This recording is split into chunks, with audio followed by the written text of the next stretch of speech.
মাই back চলেন। তো এখন আমরা যাচ্ছি কোথায় বল তো? ফুল বাগানে। হ্যাঁ, তোমরা দুইজনে করো কেন? ও ওই দেখো বুল সামনে চলে গেছে, মাসি আস্তে আস্তে যাচ্ছে, যাকে বলে খিরাই। হ্যাঁ খিরাই, কিন্তু খিরাই নয়, এটা হচ্ছে আমার বোনের বাড়ি। হ্যাঁ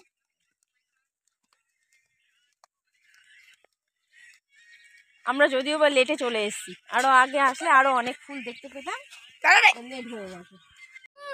চলে এলাম ফুল বাগান। কি হলো বাবা? কি হলো? কি হলো রে? দুই সুন্দরী এখানে পোজ দেওয়ার জন্য রেডি। আর এই যে আমার আমার রাজপুত্র রাজা ওদের ওদের গায়ে ফুল ছিটিয়ে দিচ্ছে। এই পড়ে যাবি রে, ফুলগুলো নষ্ট হচ্ছে। এ দেখুন কত রকম ফুলের চাষ করেছে আমার বোন।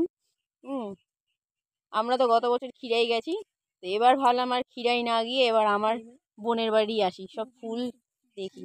যদি লেট হয়ে গেছে, অনেক আগে সব ফুল বিক্রি হয়ে গেছে, মানে কিছু কিছু ফুল আছে।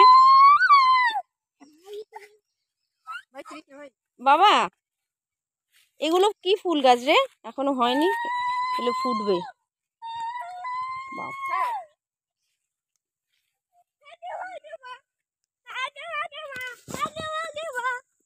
কি বলছিস বাবা? দাদুর বাড়িতে অনেকে কিছু পড়ে টড়ে গেলে সবাই বলে হ্যাঁ গে মা গে মা। হ্যাঁ ওইটাই ও বলছে। হ্যাঁ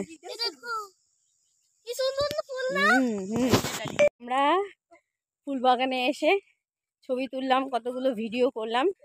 এবার সন্ধ্যে হয়ে আসছে, যেহেতু আমরা ডাইরেক্ট এখানে পুজো দিতে গেছিলাম মন্দিরে, হনুমানজির মন্দিরে, তো মন্দির থেকে ডাইরেক্ট এদিকে ভাবলাম বোনের বাড়ি যেহেতু রাস্তায় পড়ে, তো বোনের বাড়ি ওই জন্যে আমরা চলে এলাম। তো এবার বোনের বাড়ি এসে ওই যে বোনের ফুল বাগানে এসে আমরা একটুখানি নাচানাচি ফটো তোলাতুলি সব করলাম। করে এবার আমরা আবার বোনের বাড়ির দিকে যাচ্ছি। এবার বোনের বাড়ি থেকে আবার বাড়ি চলে যাবো। কি হয়েছে? এরা দুজনে দুই বোনে গুপসুপ গুপসুপ কিছু বলছে। ঠান্ডা লাগছে, ঠান্ডা। আয় চলে আয়, সন্ধে হয়ে গেছে। দেখি এই যে আরেকজন ছোটাছুটি করছে ও দাদার সাথে, আমরা পিছনে রয়ে গেলাম, ও চলে গেল আগে। এই ছুটবি না, এই গেল গেল গেল, পড়ে গেল, পড়ে গেছে, আবার উঠে গেছে।